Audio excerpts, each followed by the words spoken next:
Pwede pala yan. Hindi ka mga kabisdak. Iyawan na lang ko mga kabisdak ko. Ayan mga kabisdak. Ginagawa mo. Meron tayong bookbind mga kabisdak. Yan, 5 piraso po yan mga kabisdak. Ito na po yung cover. Natapos na ni Garnix katropa. Siya yung bumanat. Ang naglagay ng sulat. Yahoo!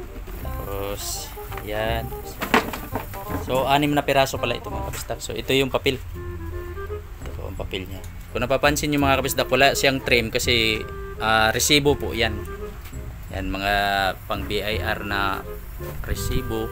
Kaya, hindi natin tinitrim yung gilid kasi baka may maputol tsaka sagad yung sulat. Ayan. Yan, okay na yan, yung ganyan.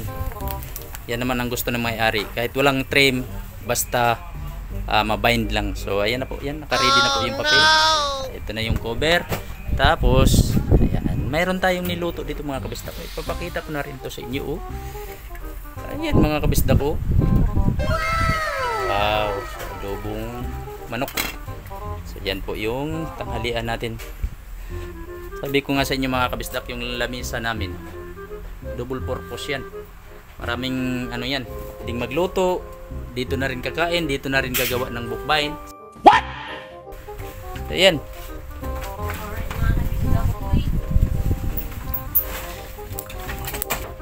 Okay kayo, diba? Ayan. Okay kayo mga kabisdak. Good na good mga kabisdak. Ginagawa mo.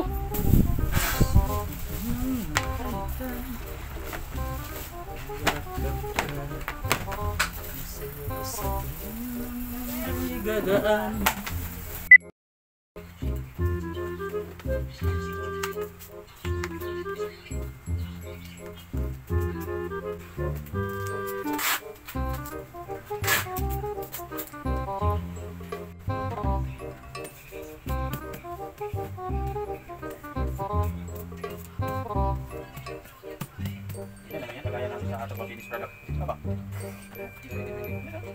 Di ba?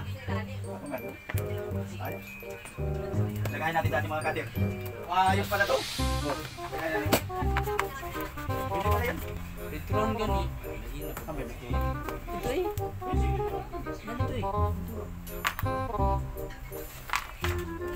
Mahina po lang. Okay kayo.